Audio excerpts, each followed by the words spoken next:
আসসালামু আলাইকুম বন্ধুরা, আশা করি তোমরা সবাই ভালো আছো। তোমাদের জন্য আজকে আমি একটি নতুন ভিডিও নিয়ে এসেছি, যেটা হচ্ছে হযরত মুহাম্মদ সাল্লাল্লাহু আলাইহি ওয়াসাল্লামের জীবনীর দ্বিতীয় পর্ব। গতদিন তো তোমরা জানোই, তোমাদের জন্য আমি একটি প্রথম পর্ব নিয়ে এসেছিলাম। তো চলো বেশি কথা না কইয়া শুরু করা যাক।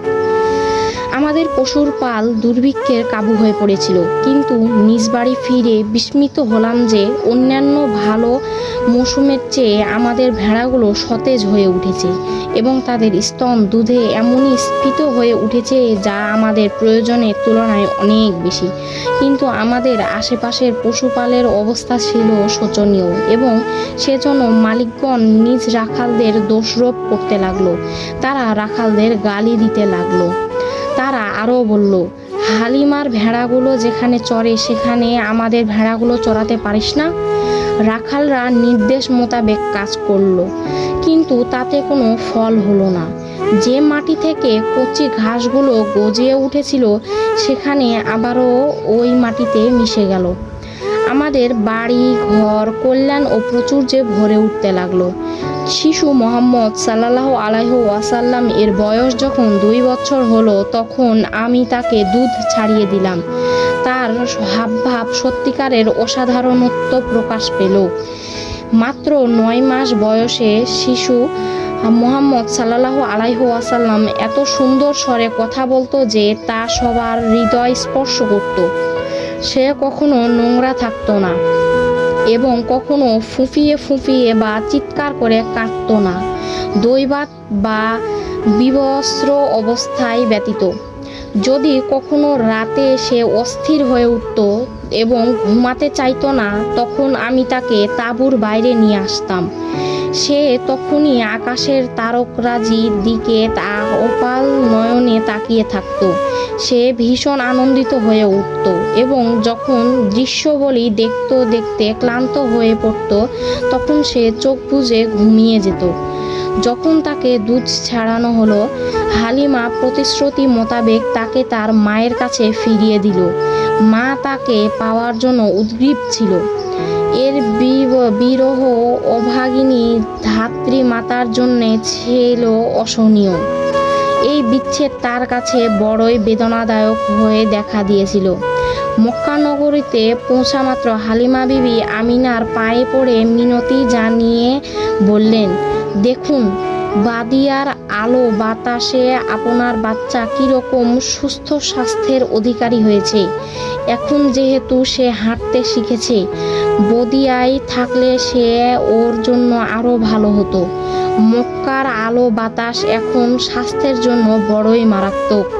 আপনার চোখের সামনে সে শুকিয়ে যাবে আর আপনি ভাববেন আমি কি বলেছিলাম, তখন তো অনেক দেরি হয়ে যাবে। এত মিনতি এবং তার স্বাস্থ্যের কথা বিবেচনা করে বিবি আমিনা শিশু মুহাম্মদ সাল্লাল্লাহু আলাইহি ওয়াসাল্লামকে হালিমার সঙ্গে আবার বিদায়তে পাঠিয়ে দিলাম। তার করুণাময়ী ধাত্রী মা তাকে নিরাপদে কোলে জড়িয়ে ধরে আনন্দে আত্মহারা হয়ে তাঁবুতে ফিরে যাওয়ার জন্যে পথে পা রাখলেন। শিশু মুহাম্মদ সাল্লাল্লাহু আলাইহি ওয়াসাল্লামকে সঙ্গত নিয়ে বদিয়ায় নিজ বাড়িতে হালিমা ফিরে এলেন। এখানে জীর্ণ মরুপ্রান্তে ঢেউ খেলানো বালুর কার্পেটে মুহাম্মদ সাল্লাল্লাহু আলাইহি ওয়াসাল্লামের প্রথম পদচিহ্ন আসা বাতাসের সুগন্ধকে সে তার নসারন্ধ্রে স্বাগত জানায় এবং এই প্রান্তর ভূমিতে সে নক্ষত্র খচিত আকাশে গভীর নীল তাঁবুর নিচে শুয়ে ঘুমিয়ে গেল।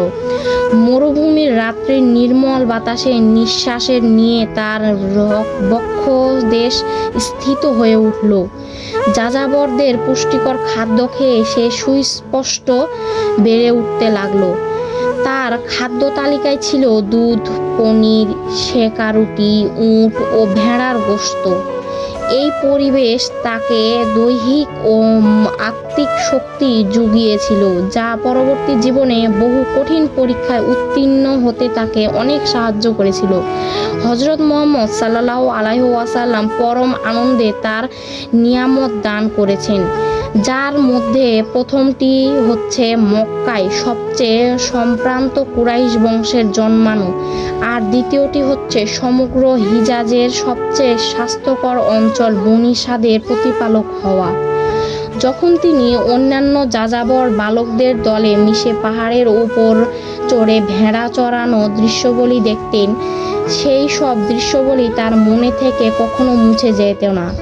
যদি তিনি চিন্তা ভাবনা করতে বেশি পছন্দ করতেন, তবুও তিনি তার সমবয়সী দুরন্ত বেদুইন বালকদের সাথে কখনো একমত পোষণ করতেন না।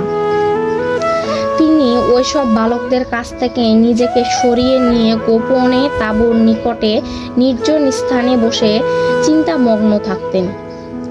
তো বন্ধুরা, আজকে এটুকুই ছিল। যদি তোমরা চাও আগামী পর্ব আসে, তাহলে তোমরা সুন্দর করে একটি লাইক এবং সাবস্ক্রাইব করে দিও। এবং আমি যেহেতু প্রথম ইউটিউবার, আমার কথাতে যদি কোনো ভুল হয়ে থাকে তাহলে তোমরা কিছু মনে করো না, কারণ আমি প্রথম কথা বলছি। ধন্যবাদ।